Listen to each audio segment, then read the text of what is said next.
Distinguished ladies and gentlemen, it is absolutely my honor to welcome you all to this edition of Digital Africa. It is indeed the 12th edition.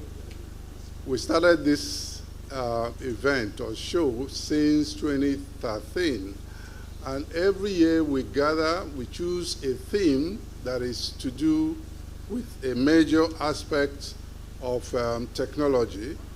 We are a people that believe that Africa should be with the rest of the world with regards to technology. We believe that technology is at the heart of the development of most countries of the world, and therefore for African countries to rise and become like most of the other countries in the world, that Africa has to also master technology. So for this reason, we have always believed that information technology is key. It's something we have to make sure we embrace, very well in Africa. Right now, the gap between Africa and the rest of the world with regard to information technology is still very huge, even though we are also making a lot of useful strides in so many parts of Africa. But we still have a lot, to do. Yes, every year we choose a team that is at the cutting edge of technology. And by starting the conversation, here, most of the time, the rest of Africa, picks it up. We believe that the theme of this year is something also very, very important. It is quantum AI and its implications to Africa. We believe that we need to know what is happening in the world with regard to quantum computing. We've had classical computing for a long, time. All the smartphones you are making use of are based on classical computing. But right now, we also have a new kind of computers that are coming on to the stage called quantum, computers. From the smartphone you are holding to laptops, to PCs, to workstations, to mini computers, to mainframes, and even supercomputers, they are all based on classical, computing. Classical computing makes use of transistors that switches when it's making computations, between zeros and ones, zeros and ones. And as a result of that, there are certain problems you give to a classical computer, let's say a supercomputer, and it will still take millions, if not billions of years for that computer to be able to solve that problem. Because it's only doing it by opening a gate, closing a gate, opening a gate, closing a gate, zeros, ones, in binary, computation that could take a very long time for it to complete. So even the AI systems we have in place today are riding on the back of that type of computation. But lo and behold, a new kind of computing is coming, to the fore, and that is quantum computers. In quantum computing, you are no longer talking about zeros or ones. Now you are talking about zeros and one, and every other thing that is in between it, every other thing that is before it, and every other thing that is even after it, in terms of numbers. It's able to do so all at the same time through what it's called superposition. It's also able to do so in so many places all at the same time through what is called entanglement. So this is where we are. And as a result of this, a problem that could take billions of years for a classical computer to be able to resolve A quantum computer could solve that problem even within minutes. Even within minutes. So, we now live in a world in which we all know how important artificial intelligence is becoming. We've all started playing with the likes of large language models like ChatGPT and Copilot. Yeah?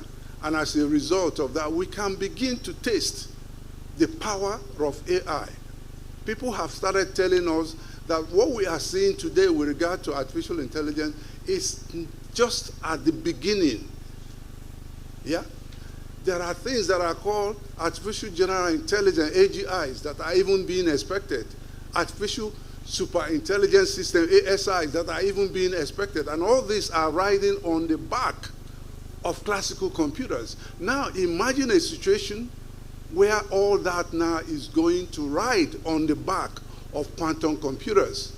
So there is a merging of power between the power of AI and the power of quantum computers. This, ladies and gentlemen, is going to take us to horizons we cannot even begin to imagine even today. It is going to shake the foundations of this earth that we are in.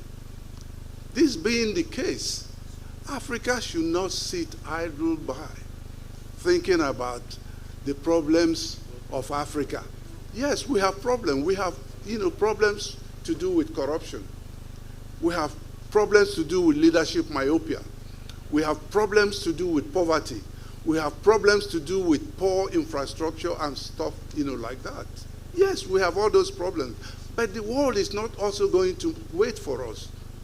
The world is moving ahead. The world is moving ahead with artificial intelligence. The world is moving ahead with quantum, computers. Quantum computers has become the new arms race. Yeah? Countries, there are countries that are pouring in billions every year. Countries like China and the USA are pouring in billions every year into the area of quantum, computers. So we cannot sit here. We cannot sit here in Africa thinking that it's going to be, well. It's not going to be well. See, in the past, some people developed certain technologies and were able to come to Africa and enslave Africans. Were able to come to Africa and colonize Africa. And thereafter even arrange a world system that is based on neo-colonialism that Africa is still battling with today. If you think that if we sit here without joining the rest of the world with regard to some of these new technologies, that we cannot be recolonized again, that we cannot even be re-enslaved again, then you have another thing to do. So we have to take all these things very, seriously. I am glad you are all here. It shows that you care for the development of Africa. So please, ladies and gentlemen, once again, you are all specially welcome. Let us all really pay attention to what we are going to discuss. Let us all also interact, network with one another, and even tell other people what is happening. As you are here, sometimes take a selfie of yourself and some others and post to some of your friends that are, wherever, and tell them what is happening. And when you go back, bear what we are talking in mind. Be one of the proselyters, that is going to go out there to tell other people of what is, happening. As I pointed out, this thing is so important. It's so important. The existence of our lives, of each of our lives, depends on it. It's so important that existence and freedom and independence of each of the respective countries in Africa is also very, very dependent, on it. So, ladies and gentlemen, once again, please enjoy, this show. Thank you very much. You're welcome. Take care.